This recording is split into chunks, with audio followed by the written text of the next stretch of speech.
అందరికీ నమస్తే అండి. బ్రహ్మర్షి పితామహ పత్రిజీ గారికి, వంశీ మాస్టర్ గారికి, ప్రవీణ మేడం గారికి ఆత్మ ప్రణామాలు. స్వేచ్ఛేచ్ఛ బుక్ రచయిత అయిన టార్కం సర్ డారెన్ గారికి ఆత్మ ప్రణామాలు. ఈ జ్ఞానాన్ని వినడానికి వచ్చిన మీ అందరికీ కూడా కృతజ్ఞతలు అండి.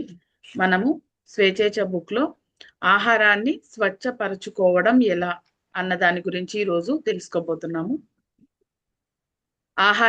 ఆహారాన్ని కాదు, ఆహాన్ని సారీ ఫ్రెండ్స్. అదే కదా, ఏంటి ఆహాన్ని ఆహారం అంటున్నావు? ఆహాన్ని స్వచ్ఛపరచుకోవడం ఎలా?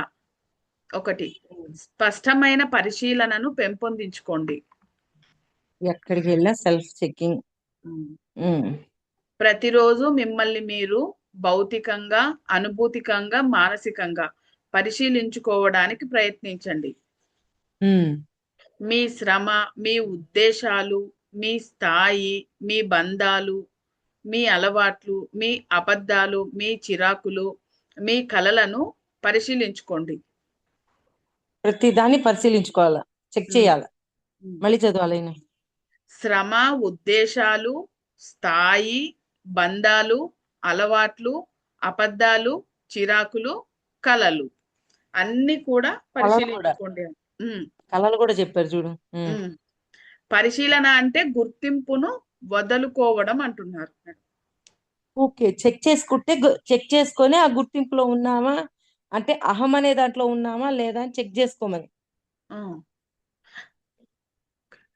చెక్ చేసుకొని వదిలేయమని, ఉంటే వదిలేయమని. అంటే అవి చెక్ చేసుకున్నప్పుడు మనం అహంలో ఉన్నామా లేదా అని తెలుసుకొని వదిలేయమని అర్థమా మేడం? 2, బాగా తెలిసిన, బాగా చెయ్యగలిగిన, విజయవంతమైన, విఘ్నత, సృజనాత్మకత, సమర్థత కలిగిన వారి సమక్షంలో ఉండండి. ఏంటి? బాగా తెలిసిన, బాగా చేయగలిగిన, విజయవంతమైన, విఘ్నత, సృజనాత్మకత, సమర్థత కలిగిన వారి సమక్షంలో ఉండండి. అంటే గురువులు లాంటి వారు అనుకోవచ్చు మేడం.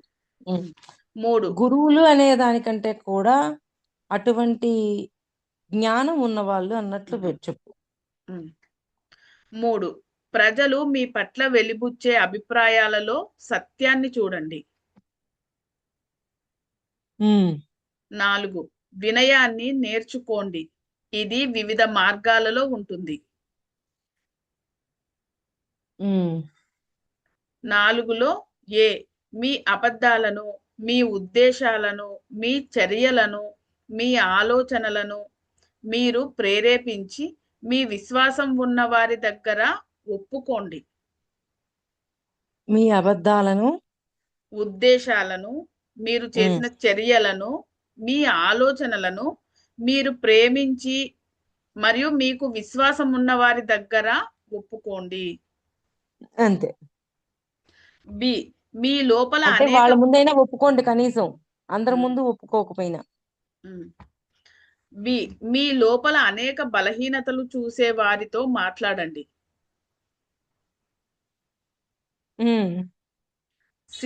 మనుష్యులు మిమ్మల్ని ఎందుకంటే ఆ బలహీనతలు చూస్తారు కదా, ఒకసారి మనం చెకింగ్ లోకి వెళ్ళొచ్చు, హ్యాపీగా పరిశీలనలోకి వెళ్ళి ఉంటే ఓకే, లేకపోతే వదిలేయచ్చు. అసలు వాళ్ళే లేకపోతే లో ఉన్న బలహీనతలను చెప్పేవాళ్ళే లేకపోతే మనం ఏడ ఎదుగుతాం? బలహీనతలను చెప్పే వాళ్ళే కావాలి. అంటే వాళ్ళు వద్దని కాదు, వీళ్ళు కూడా ఇంపార్టెంటే అని. పెద్దలు అంటూ ఉంటారు కదా మేడం, శత్రువుని పక్కనే ఉంచుకోండి అని. ఎందుకంటే వాడు ఎప్పుడు మనల్ని ఎత్తి చూపుతూనే ఉంటాడు ప్రతి దాంట్లోనూ. అవును.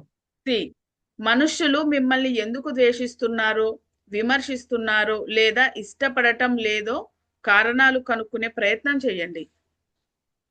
ఎందుకు ద్వేషిస్తున్నారో, ఎందుకు ఇష్టపడటం లేదో, విమర్శిస్తున్నారో ఇష్టపడటం లేదో దానికి కారణాలు కనుక్కునే ప్రయత్నం చేయండి. అంతే కదా. విమర్శించేవాడు మన ఎదురుగా రాగానే ఇట్లాంటి వాళ్ళు లేకుండా ఉండాలి, విమర్శించే వాళ్ళు, తిట్టే వాళ్ళు ఎవరు ఉండకూడదు, ఎప్పుడు పొగిడే వాళ్ళే ఉండాలి అనుకున్నాం అనుకో, ఆ విమర్శించేవాడు వచ్చినప్పుడు కూడా మన లెక్క చూపించడానికే వాళ్ళు వచ్చారు అనే అవగాహన వచ్చినప్పుడు, ఇంక విమర్శించే వాళ్ళు వచ్చినా భయం లేదు అని అనుకుంటాం. మన లెక్క ఓపెన్ చేసి మన లెక్క అర్థం అవ్వడం కోసమే వాళ్ళు వచ్చారు. గతంలో మనం విమర్శించాం కదా, ఆ లెక్క క్లోజ్ చేయాలా? లెక్క క్లోజ్ చేయాలి అంటే మనకి లెర్నింగ్ అవసరం. లెర్నింగ్ అవసరం అంటే అట్లాంటి విమర్శించే వాళ్ళు రావాలి కదా. లేకపోతే ఎలా మనలో ఉన్న విమర్శ అనే దాన్ని మనం ఎలా మార్చుకుంటాం? అది ఇంకా ఉందా లేదని ఎలా చెక్ చేసుకుంటాం? అది. మీకంటే క్రింది వారికి లేదా పేదలకు, రోగులకు సేవ చేయండి. ఉమ్. 6. తటస్థతను, సమత్వాన్ని పెంపొందించుకోండి. ఇది అంత తేలికైనదేమీ కాదు. ఉమ్. నిందాస్తుతులకు తటస్థతను, అహాల మధ్య సంఘర్షణలో ఉదాసీనతను పెంపొందించుకోండి. ఇది నింద. నిందాస్తుతులకు తటస్థతను, అహాల మధ్య సంఘర్షణలో ఉదాసీనతను పెంపొందించుకోండి. ఉమ్. 7. మీరు గాయపరిచిన వారిని క్షమాపణ కోరండి. 8. మీతోనూ ఇతరులతోనూ నిజాయితీగా ఉండండి. అంటే మనతో 9. ఎంత నిజాయితీగా ఉంటామో ఇతరులతో కూడా అంతే నిజాయితీగా ఉండాలి. ఆ క్షమాపణ అనేది ఏంది పైన? మీరు గాయపరిచిన వారికి క్షమాపణ కోరండి. గాయపరిచామని అర్థమైనప్పుడు క్షమాపణ కోరాలి. అంటే 9. అంత ఫాస్ట్ గా మన రియాక్షన్. వాకులో వచ్చేసేయాల. ఉమ్. 9. మీకు ఉన్నదంతా అందరికీ చెందినది అని భావించండి. ఉమ్. మీరంతా ఒకే ఆత్మ నుండి వచ్చారు. మీరు చేసే మంచి అంతా మంచితనపు మూలం నుంచి చేస్తున్నారు. ఉమ్. సౌందర్యం అంతా ఒకే మూలం నుంచి వచ్చింది. మీ విజయాలన్నీ సుదీర్ఘ ప్రయాణపు ఆరంభాలే. మళ్ళీ చదవాలైనా? మీ విజయాలన్నీ సుదీర్ఘ ప్రయాణపు ఆరంభాలే. ఆరంభాల ఆనందాల? ఆరంభాలే. ఆనందాలు కాదు మేడం, ఆరంభాలే. ఉహు. అంటే 10. ఇవన్నీ ఆరంభమే, కానీ ఎప్పటి నుంచి సుదీర్ఘం, ఎప్పటి నుంచో మార్చుకుంటూ వస్తే అవి ఇప్పుడు మారినాయి. ఉమ్. అంతే పాయింట్ కదా అర్థమైందా? మేడం? అర్థమైంది ఆ, మేడం. సుదీర్ఘ ఉమ్. ప్రయాణపు ఆరంభాలే. అప్పుడు మొదలు పెడితే ఆ, సుదీర్ఘ ప్రయాణంలో ఇప్పుడు మారినాం అన్నమాట. ఆ, 10. నిజమైన గురువును కలిగి ఉండి అప్పుడప్పుడు మీలో అహపు సంకేతాలు ఏదైనా ఉంటే ఆయనను తెలియజేయనివ్వండి. అంటే ఆ గురువు మనం కానీ తీసుకోవడానికి రెడీగా లేకపోతే గురువు తెలియజేయడు. ఉమ్. నిజంగా ఆ విషయంలో నేను చాలా అదృష్టవంతురాలిని. సార్ ఎప్పుడు అంతకుముందు స్టార్టింగ్ లో ఇది కరెక్షన్ చేసుకో, ఇది కరెక్షన్ చేసుకో అని ఎప్పటికప్పుడు కరెక్షన్ చేసేవాళ్ళు. ఆ కరెక్షన్ తోటి నేను చాలా కరెక్ట్ అయ్యాను. అంటే మార్చుకోవడానికి చాలా మార్చుకున్నాను అలా. నేను ఉమ్. కూడా అక్క, ఉమ్. మీలాంటి గురువు దొరికినప్పుడు మేము ఇక్కడ ఉన్న వాళ్ళందరూ కూడా అదృష్టవంతులే. ఓకే. 11. నియమిత కాలంలో మిమ్మల్ని మీరు తిరిగి పరిశీలించుకోండి. ఉమ్. 12. మీ స్వీయ ఆసక్తుల కోసం గాని లేదా ఇది నియమిత దురుద్దేశాలతో. కాలము, ఇక్కడ నియమిత కాలము అన్నారు అంటే ఇప్పుడు జరిగిన దాన్ని ఎప్పుడో పరిశీలించుకుందాము అని అనుకోకూడదు. కొంత టైం లోపు, సర్టన్ టైం లోపు దాన్ని పరిశీలించేసేయాల. కొంత టైం అదే అంటే ఆ టైంని కేటాయించుకోవాలి. అది. 12. మీ స్వీయ ఆసక్తుల కోసం గాని లేదా దురుద్దేశాలతో గాని ప్రజలను విమర్శించకండి. ఉమ్. 13. బంధరాహిత్యాన్ని సాధన చెయ్యండి. డిటాచ్మెంట్ ఉమ్. కదా మేడం? ఉమ్. 14. గాఢ కృతజ్ఞతను పెంపొందించుకోండి. అసలు కృతజ్ఞత అనేది క్షమ అడగడం, క్షమ ఇవ్వటం, కృతజ్ఞత అంత ఫాస్ట్గా వచ్చేయాలి ఆ సిచ్యువేషన్కి తగ్గట్టు. ఒక గొప్ప కళాకారుడు ఉదయాన్నే లేచి తన కోసం తాను నిర్మించుకున్న శవపేటికను కొంచెం సేపు చూస్తూ ఉమ్. వినయాన్ని పాదు కొలుపుకునేవాడ కొల్ పాదు కొలుపుకునేవాడట. ఉహు. ఒక ఐశ్వర్యవంతుడు ఒక ప్రత్యేక గదిలో ఒక అస్థిపంజరాన్ని పెట్టుకున్నాడు. తనలో అహాన్ని అతిశయాన్ని భావించిన ప్రతిసారి అతను వెళ్లి దాన్ని చూసేవాడట. అంటే అన్ని నాకు తెలుసు అని అతిశయం పెరిగే కొద్దీ పెరిగి అహం పెరిగిద్ది కదా. అందుకని ఓ ఏం చూసుకో నీకు ఇంత అని ఆ ఆ అస్థిపంజరాన్ని అస్థిపంజరాన్ని చూసేవాడేమో. ఉహు. చూసేవాడు. ఏమ్మా. ఎక్కువ సంపద ఉన్న ఒక స్త్రీ మారువేషంలో హాస్పిటల్ కి వెళ్లి మురికి దుస్తులను శుభ్రం చేసేది. అహం తగ్గడానికి ఎవరు ఉమ్. వివేకానందుడా రామకృష్ణ పరమహంసనా? ఆయనకున్న జుట్టుతోటి టాయిలెట్స్ అన్ని క్లీన్ చేసేవారు అహం తగ్గడం కోసం. వివేకానందుడే అనుకుంటానక్క, రామకృష్ణ పరమహంస కాదు. కాదా? వివేకానందుడే ఆయనకున్న జుట్టుతోటి టాయిలెట్లన్నీ క్లీన్ చేస్తారంట అహం తగ్గడం కోసం. ఇప్పుడు ఆమె ఎంతో డబ్బులు ఉన్నప్పటికీ ఆ పని ఒక చేసేది. హాస్పిటల్ కి వెళ్లి మురికి దుస్తులు శుభ్రం చేసేది. ఒక రాజు బిచ్చగాడి లాగా వీధులలో అంటే తిరుగుతూ అహం తగ్గడం కోసం మనలో ఆ ప్రయత్నం ఎప్పుడు ఉండాల. ఆ పరిశీలనతో పాటు ప్రయత్నం కూడా ఉండాలి.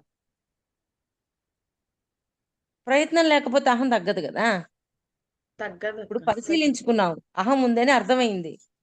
ఆ అహం పోగొట్టుకోవడానికి దానికి తగ్గ ప్రయత్నాలు చేయాలి కదా. చేయాలి. అది ఆయన అంటే ఇప్పుడు ఆవిడ ఆ ప్రయత్నం చేస్తుంది. ఇప్పుడు వివేకానందుడు కూడా ఆ ప్రయత్నమే కదా చేశారు. ఉమ్.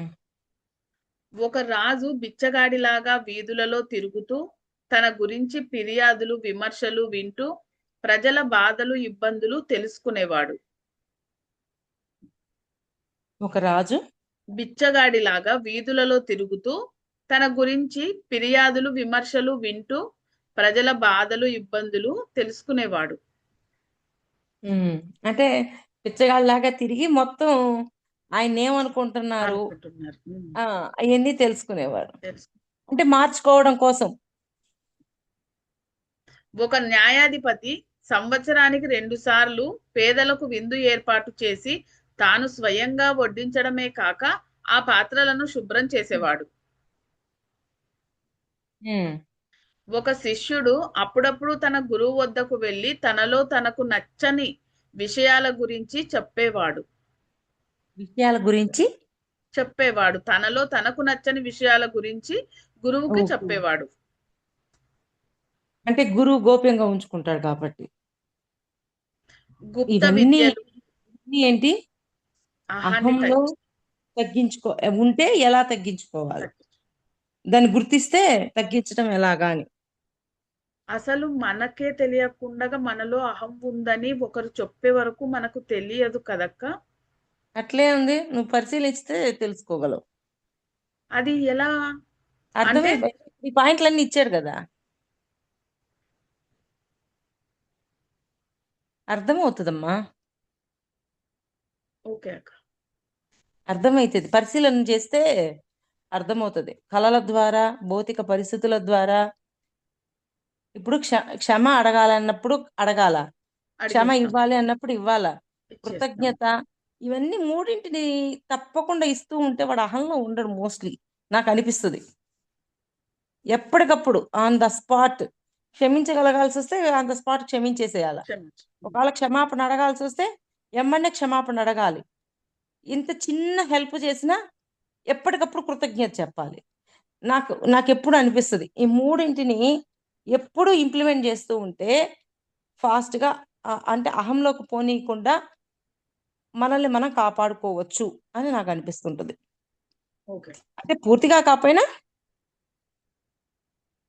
బ్యాలెన్స్ చేసుకోవచ్చు. గుప్త విద్యలు ఆధ్యాత్మిక పాఠశాలలో బోధకులు మీ అహాన్ని చిదిమి ఒకటి, వేసి నేను దైవం, ఎదుటవారు దైవం, అందరము దైవంగా ఉండడానికే, దైవంగా మారడానికే వచ్చాము అన్న అవగాహన కూడా ఉన్నప్పుడు అహంలోకి వెళ్ళాం.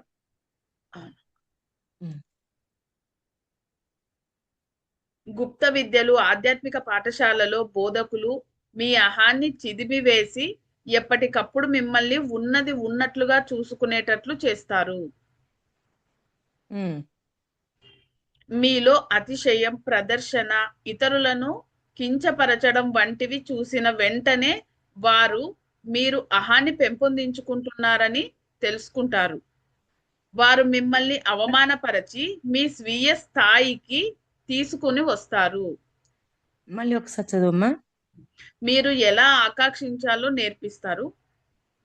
మీలో అతిశయం, ప్రదర్శన, ఇతరులను కించపరచం వంటివి చూసిన వెంటనే గురువులు అవి చూసిన వెంటనే వారు మీరు అహాన్ని పెంపొందించుకుంటున్నారని గురువులు తెలుసుకుంటారు. వారు మిమ్మల్ని అవమానపరిచి మీ స్వీయ స్థాయికి తీసుకొని వస్తారు. అంటే గురువులు మనం చేసింది చూసినప్పుడు ఎమ్మన్ని అవమానపరిచి మళ్ళీ బ్యాలెన్స్ లోకి తీసుకొస్తారు. కించపరచడం, కంప్లైంట్, అతిశయము, ప్రదర్శన, కించపరచడము. అహం దర్శనాలు, స్వప్నాలు గొప్ప ఆదర్శాలలో గుర్తించుకోబడినప్పుడు అతను వాటన్నింటినీ సాధించేశానని భావిస్తాడు.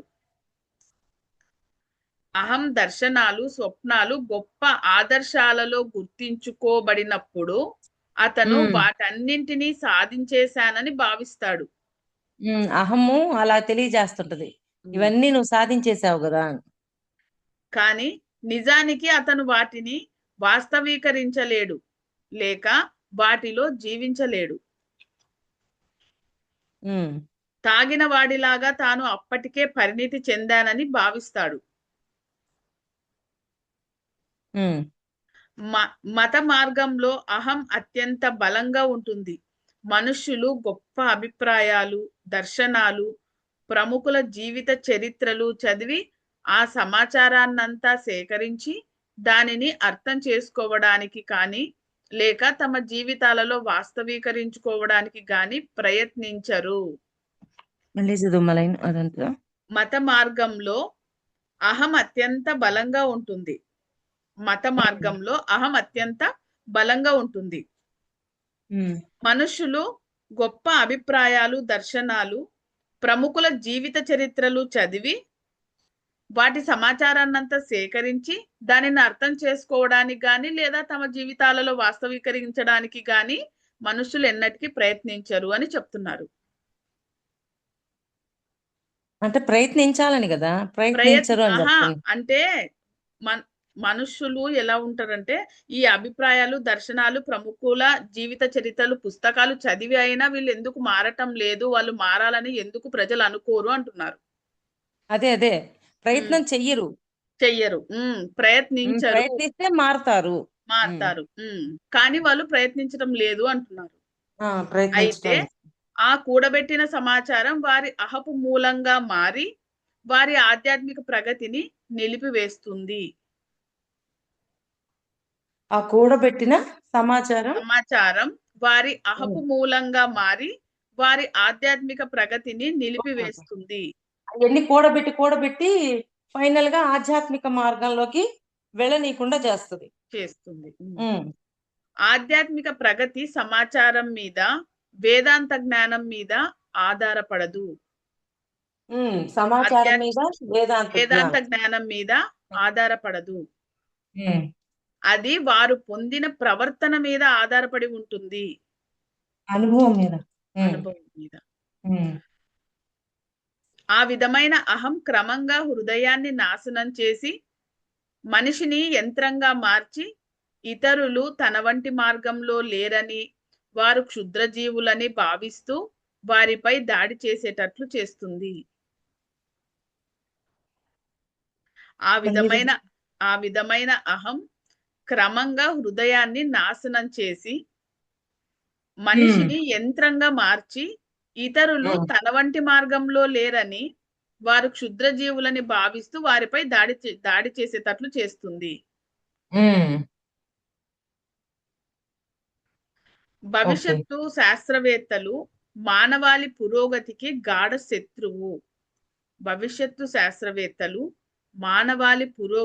గాఢ శత్రువు.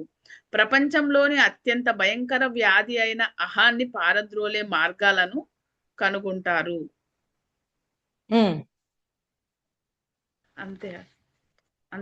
చాప్టర్ అయిపోయింది.